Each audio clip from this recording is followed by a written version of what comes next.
সামগ্রিকভাবে যেটা মনে হয়েছে আমাদের এটা টোটালি একটা সাইকেল হয়ে গেছে, একটা চক্রের মধ্যে আমরা পুরো বাংলাদেশ।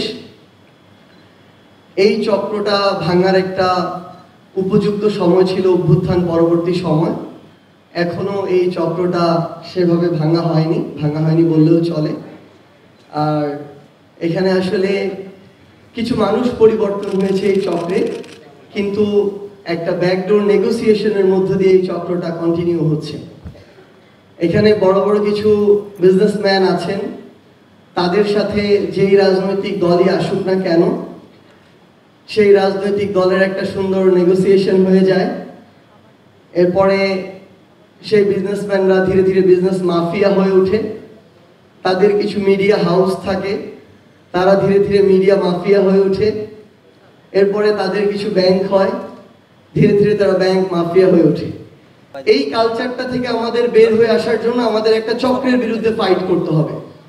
বিগত 16 বছর ধরে কিংবা এরও পূর্বে থেকে বাংলাদেশের যে রাজনৈতিক দলগুলো তারা ধীরে ধীরে এমন একটা কালচার নিজেরা এস্টাবলিশ করেছে এবং জনগণ এটাতে সঙ্গ দিয়েছে।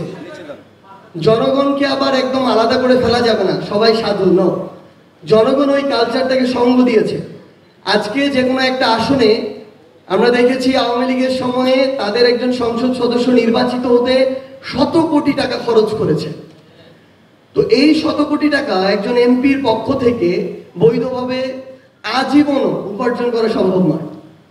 আবার আমরা আমাদের জায়গা থেকে দেখেছি জনগণও তাদেরকে অর্থের বিনিময়ে বিভিন্নভাবে প্রভাবিত করে ভোটকে প্রভাবিত করা হয়েছে নির্বাচনগুলোতে। সো জনগণও ভোটের সময়ে অর্থের দ্বারা প্রভাবিত হয়েছে।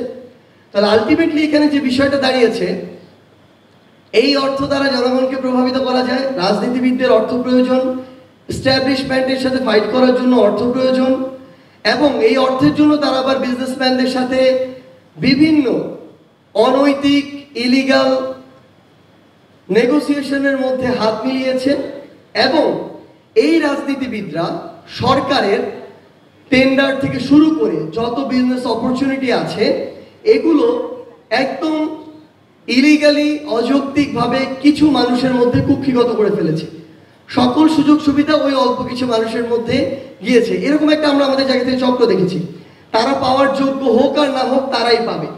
আমরা দেখেছি চট্টগ্রাম বন্দর 2-1টা নামের মধ্যে সীমাবদ্ধ। আমরা দেখেছি ঢাকার যে বিজনেস হাব, কিংবা আপনি যদি দেখেন ব্যাংক যেগুলো রয়েছে, আপনি যদি দেখেন মিডিয়া যেগুলো রয়েছে, অল্প কিছু মানুষের হাতে এগুলো কুক্ষিগত।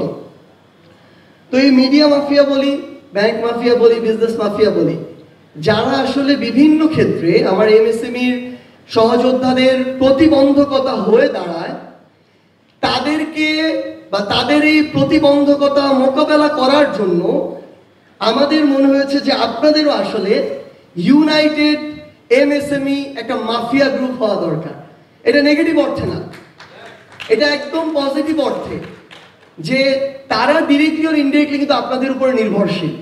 সেটা আপনারা যে ছোট ছোট বিষয়গুলো দিয়ে তাদেরকে সাপোর্ট করেন, তারা কি করে আলটিমেটলি আমরা যেটা দেখলাম যে বড় বড় মানে যেরকম টেন্ডার থেকে শুরু করে এভরিথিং যে বিষয়গুলো আছে বিজনেসের সাথে সম্পৃক্ত, তারা এগুলোর শুধু মানে একটা বড় উঁচু চেয়ারে বসে ছড়ি ঘুরায়।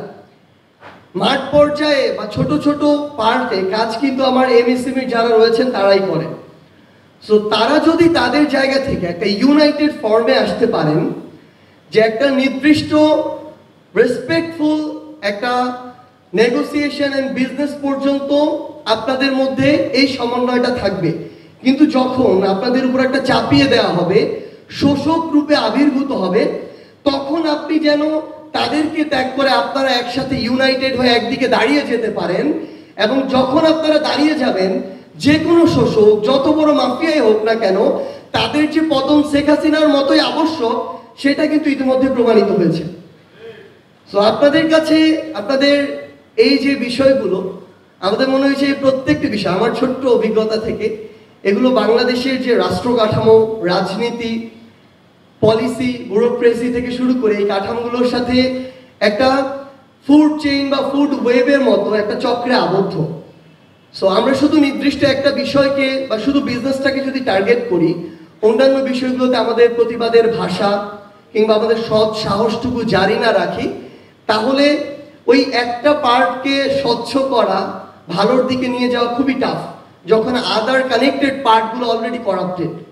সো আমাদের এই ভয়েসটা যেন আমাদের এই জায়গা থেকে শুরু করে বাংলাদেশের প্রত্যেকটি নীতি নির্ধারণের গুরুত্বপূর্ণ জায়গায় ছড়িয়ে পড়ে। যতদিন যে কেউ, পার্টি হোক, ব্যক্তি হোক, প্রতিষ্ঠান হোক, প্ল্যাটফর্ম হোক, সামগ্রিকভাবে দেশ এবং মানুষের কল্যাণের জন্য কাজ করবে, ততদিন আমাদের সমর্থন, আমাদের লড়াই তাদের পক্ষে থাকবে। আর যদি কেউ এই নীতি, নৈতিকতা, আদর্শ থেকে বিচ্যুত হয়, তাহলে তাদের সাথে আমরা আর আমাদের কোনো সঙ্গ দেওয়ার প্রয়োজন বোধ করব না।